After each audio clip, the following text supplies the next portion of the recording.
welcome back to Jacasia's Word. I'm Jacasia, and I know it's been a minute, but let's go ahead and jump into it. If you clicked on this video, you are probably concerned about getting your security deposit back, or you're just looking around to see what might be at risk or things to consider when it's time to get that money back. Security deposit is basically an amount of money that you pay to a leasing agency or a leasing company. It's like a placeholder almost. It's an amount of money that they can pull from if you happen to break anything, if they need to repair something, if there's any breach within your contract slash lease. This is an amount of money that they already have that they don't have to kind of harass you for, and they can just say, all right, I'm going to take what you owe us from this. And that could be depending on your lease, and your lease. There are lots of things that could jeopardize you getting your actual security deposit back, but have no fear, because I'm here to kind of give you some things to look for. If you're already moving out, some of these things may not be relevant, but I'm going to break it down into 3 parts: when moving in, during your leasing period, and when moving out. Simple. There are things that each point, things that you need to consider and do at each step to completely kind of guarantee that you're going to get it back. Sometimes there's nothing you can do, but like I said, we can only try. So let's do the dance. Let's start the video. Okay, so first, like I said, the security deposit may or may not be refundable. This video is for refundable security deposits only. If it's non-refundable, that's pretty much speaks for itself. You're not getting that money back no matter what you do. So let's start with when moving in. Upon obtaining your lease, the moment that you get your lease and you go to sign it, most likely they're going to give you some kind of a check-in list. Now, this is more steered toward the checkout list, but see if you can go ahead and get all 3 of those in one motion. Now, the check-in list is what they give you when they give you your keys. Let's say if you're in a complex with a pool, you have a pool card. They keep track of everything that they gave you. You sign it, say, I agree, this is in my hand right now, boom. So with the move out list, it's kind of like, or checkout list, it's like a list of things that were already in the apartment or the home or space that most likely may have to be replaced at some point. Things that require, or that have normal wear and tear, so like blinds, light bulbs, even things as big as appliances.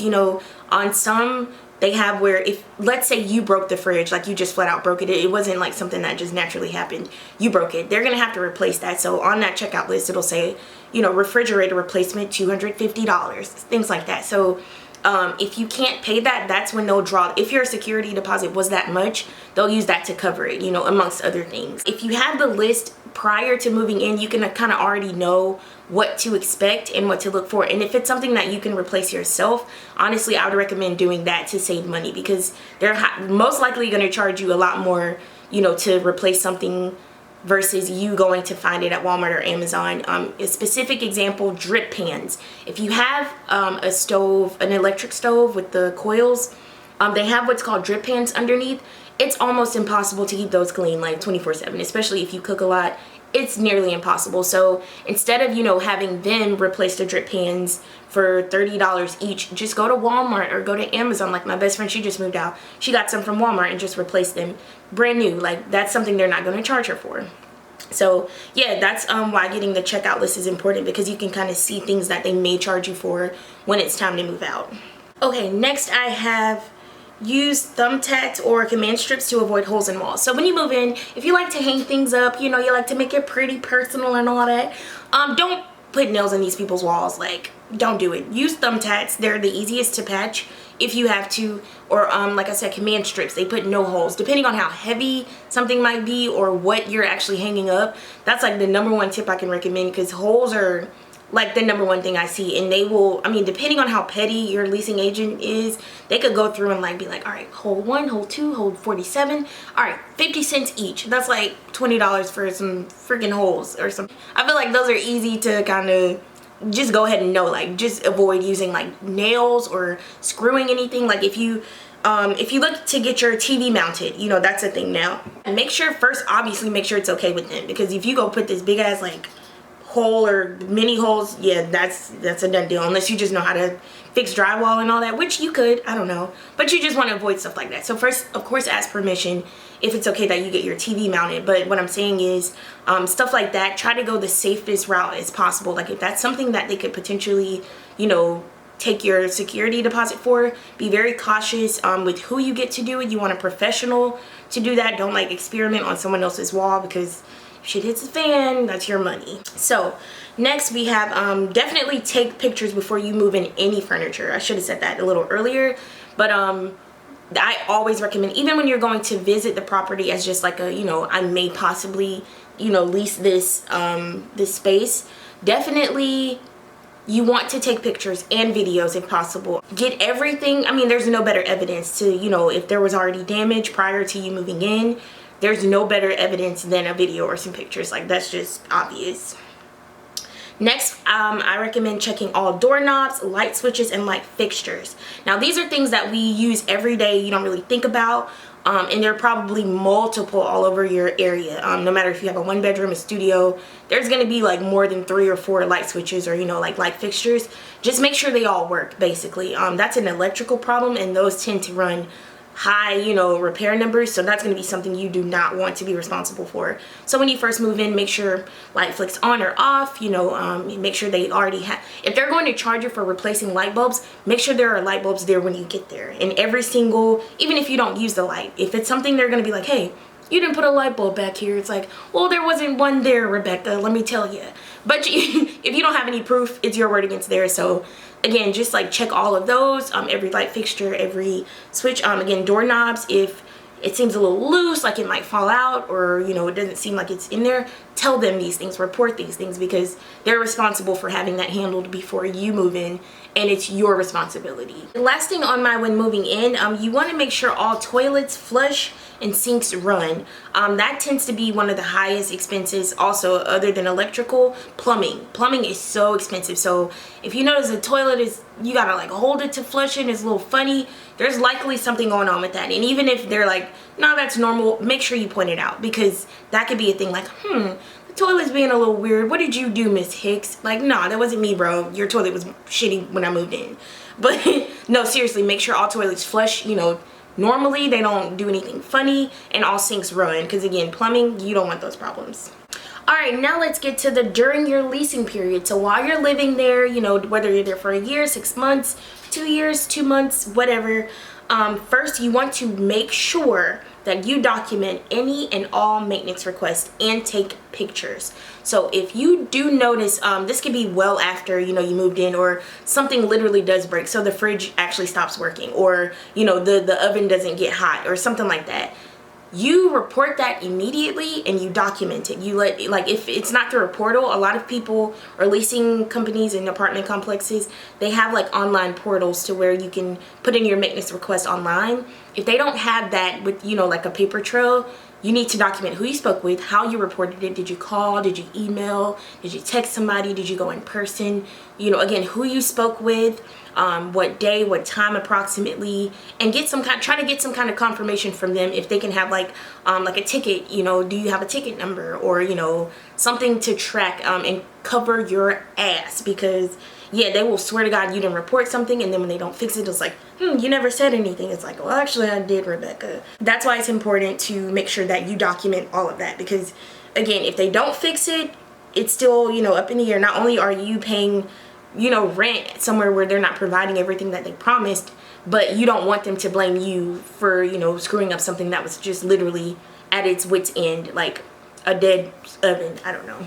Okay, right kind of along with documenting maintenance, you want to keep any receipts for any pest control, carpet treatments, any kind of modification, not really modifications, but anytime where a third party is coming in or someone is coming in to do some kind of extensive amount of work, that could cause possible damage. So let's say, for example, your pest control is not included in your rent, or, you know, you have to pay for that yourself. When they come in, depending on what they're treating, they could cause possible damage with their chemicals. You know, the maintenance person could be trying to like get into a corner to get a squirrel and, like, you know, break a piece of the floorboard. You know, keep your receipts and keep track of that, because you may have to handle that with, you know, the third party to get them to either compensate you for what they damaged, or, you know, fix it somehow. But you do want to just, you know, still have documentation and record of how it happened and who did it, so that way when it does come time to negotiate your security deposit, you know, it could be up to them, like, all right, we get it, you know, you were just trying to get rid of the the ants and you know this happened or whatever. Now if you can, avoid shoes. If you have carpet or any like surface that's hard to clean, avoid shoes. It's a small thing, but it makes a huge difference, let me tell you. In my last apartment, I did not allow shoes in my carpet, like my actual apartment, not with my roommate. I did not allow people to wear shoes on carpet because, I mean, sometimes you literally don't know, and there was always stuff like kind of outside of the door, so you could just come in and be like, you know, completely, you know, normal, and you could have some shit on your shoe and not know. And I'm telling you, the one time I allowed shoes, it happened. It wasn't shit, but it was dirt. And I'm sorry for my language, poop. It wasn't poop, but it was dirt, and it was like the nasty, like thick muddy dirt, or mud, yeah, got all over the carpet. And I'm like, this is, and it was literally the first time I allowed shoes on the carpet because I was like, whatever. Yeah, so don't do it. If you can, just people, and I'm like, if people get offended, whatever, but it's literally a small gesture. Take your shoes off right here at the door if you don't mind, and just save me $50 to $500, please. It's not that deep, but it kind of is. Carpet cleaning gets deep. Ooh, slogan. I don't know who was thinking about a slogan out there for their carpet cleaning business, but it should be whatever the name of the company is. It's that deep. Deep clean. Yeah. Okay. Okay. And my last tip for during the leasing period is going to be maintaining a clean home to avoid permanent stains, dirt, debris. So this is just a given. Like, you should clean up, but you know, certain areas of your home you may let go a long time without actually cleaning or, you know, attending to. For example, the bottom of the toilet. We all have been there. And this is highly unlikely that it's going to be too hard to clean, but it's just an example of something that you kind of let just be. If you have boys in your house, like little boys, or you know, a man that doesn't really know how to aim, you may struggle with having a bunch of like stuff accumulate down there. And even if that's not the case, it just gets really dirty down there, and it's not an area that we are always like, oh, I have to clean this today. But like that, your oven. Oh, oven is a great example, because if you clean your oven as you go, if you even get it dirty, you can avoid having to do that whole thing at the end where you're like, oh, I gotta clean the racks and get all this old food and burnt food from out of here. Kind of same with the drip pans that I mentioned earlier. Those are kind of, again, those are impossible to kind of clean, because cooking stovetop is something that you do, or most people do, very frequently, so it's kind of hard to, I mean, I don't know, depending on how persistent you are, you could still keep those up. But what I'm saying is, those things that you kind of let go over time without cleaning, definitely, you know, touch those up more often than you would if you don't, just because it could avoid, you know, you having to last minute like scrub and like soak things. You know, it'll be a lot easier to clean, so you won't have to necessarily replace certain things. But that's a really good tip, just to kind of take some of the stress off of yourself and also avoid having to replace unnecessary things in your home. Okay, so we are finally on the moving out, or when moving out step. So number one is back to something that I've already mentioned. It's obtain the checkout list. Now, if they have it, a lot of them may not have an actual list that they can print off and give to you, but if you can just be informed, or just ask what are some things that you guys are looking for. The alternative to this would be doing a walkthrough before, you know, everything ahead of time, not the day you have to move out, or, you know, like anytime you need to do a walkthrough. That gives you enough time, just in case there's something that they mention that you need to take care of.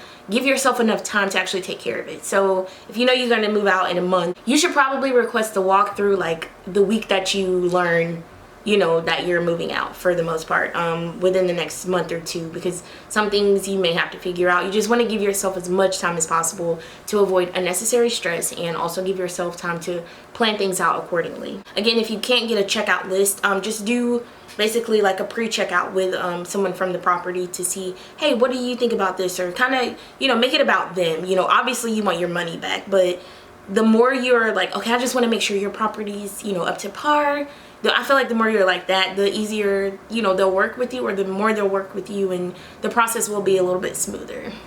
So number two, look for cheap replacements for normal wear and tear. Now this goes back also to the drip pans that I mentioned. Instead of, you know, having to worry about trying to constantly scrub those and like take them off and disassemble your whole stove every time you spill some oil in there, just go buy new ones. Like, that's something that, you know, you can definitely find at Walmart, or, you know, a local hardware store. Maybe not even hardware, but like a home goods store or even online Amazon, you can get those easy.